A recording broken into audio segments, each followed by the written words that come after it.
Oh, my name is Randy Engel, and I live in Cockeysville, Maryland. Beautiful. So Randy, prior to joining WCA, what would you say was the biggest problem or challenge in your life, and how was that affecting you? Oh my. The biggest problem and challenge that I had was for like 70 years, my whole life. And that's being stuck and being afraid.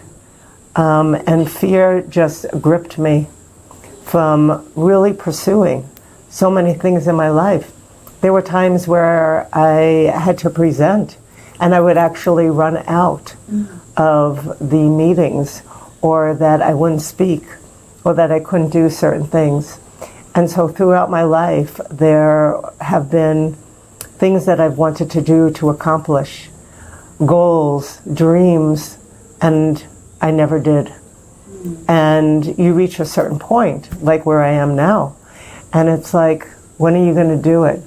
If not now, when? And the time is getting so much shorter. Like when Tim put up how many weeks, and I'm like, okay, 6,000. I'm on borrowed time here. I got to get going. So yeah, that's how I feel. So with that said, my lovely, when you of course got accepted to join WCA, and there was a little bit of a break until you actually made it here, did you have any concerns, any doubts, any second thoughts about actually coming here in the first place? Oh, to be honest, I had total fear. I really, really did. I had watched the WCA, of course we've all seen it, and I was just like, okay, what did I sign up for? Okay, I'm really scared here. What's going to happen? I trust the team and the process, but the anxiety and the fear. I mean, for a year, been sitting with this, and it's like, okay, maybe not. Maybe, maybe I really don't need to go. But with that said, I kept seeing and trying to push myself, and I get to this wall, and I can't get past this wall. And it was like, okay, no matter what my fear is, I have to go. I have to do this. But I will tell you that my anxiety on the plane over, and I flew for like 23 hours, was just like, oh my God, am I stuck? My stomach, just everything was in a knot. And even the day of, getting in the van, it was like, what's going to happen? But it's like exciting, but anxious. So you have this mixed emotion that goes with it. Absolutely. Yeah. The reason why I'm asking, because that is so relatable. Sometimes people have this idea of like, oh, you should just, it's going to be nice and easy just to get there. No, like you are like the second layer of its resistance and the fear and all the other things, and you still choose to show up, So for you, Randy, since you made it here, not only made it, you kind of like crushed here in many different ways. What would you say has been the biggest breakthrough, aha moment, or shift that you have experienced so far? Oh my God.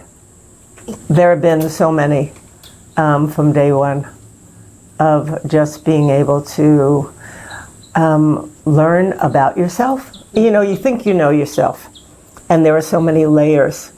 And I think from Tim talking, but then when we break into group and just meeting with other people, like-minded people, it has been where you're able to just free yourself even more. And when the piece that we did about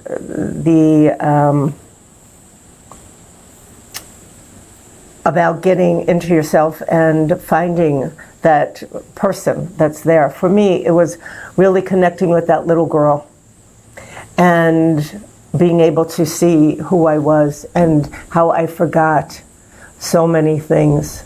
And I just, from the time Tim was talking, I just cried through that until the end of the day. I was just crying throughout the day.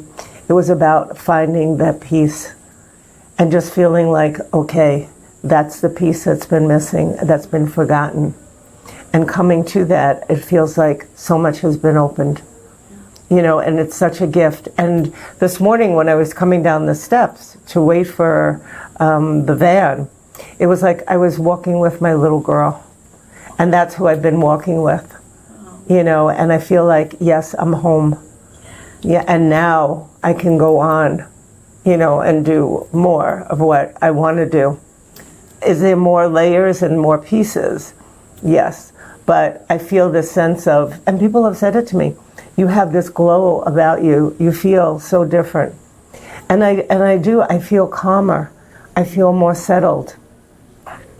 Where almost like a sense of, okay, maybe genuinely, this is who I am. It's like, okay, I'm back to me. And there are things that I want to do and the goals that we're setting up. It's like, yes, I can do this. Am I going to need help? Yes. Will it take time? Yes. But I know that I'm not an imposter anymore. I know I have the ability. I know I'm intelligent. I know I'm capable. And those things were all lost. And that little girl brought back all the creativity that was taken from me and that I forgot about.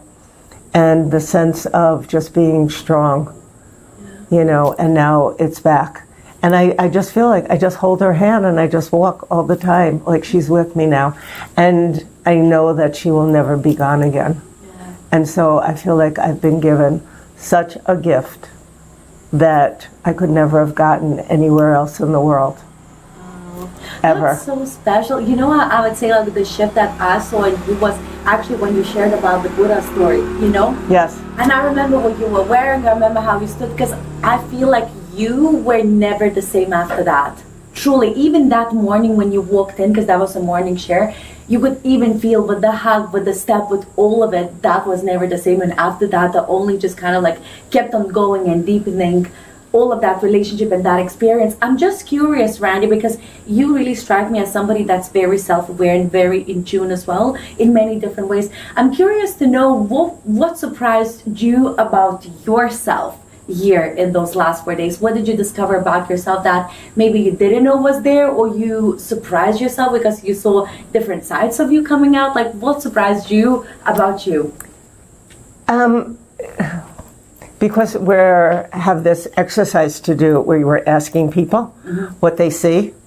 And everyone, and this has been everyone, has said so far that I've spoken to, one, you hold yourself back from letting people see all that's there, and that you are this strong, amazing woman who is articulate and has so much to share, and that you have this light about you.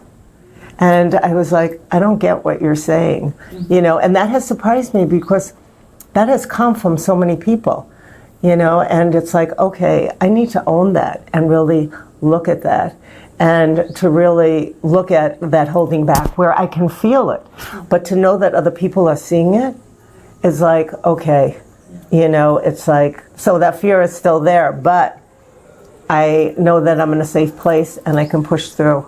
And so that has been amazing to me, that other people give you that feedback of what they're seeing, and you're like, yeah, oh my God, and not where you're feeling vulnerable, where, oh my God, I'm embarrassed or anything like that, but that it's so real, and that you're being seen. People are really seeing you, and that you get to see yourself through their eyes, which is just like, yeah, now I can own things even more and become even stronger, and so that has been, a real lesson. I love that. So one final thing to wrap it all up, Z has a final question. I want you to describe this whole experience with one word while looking at the camera. One word. Give me a minute. Yeah, sure.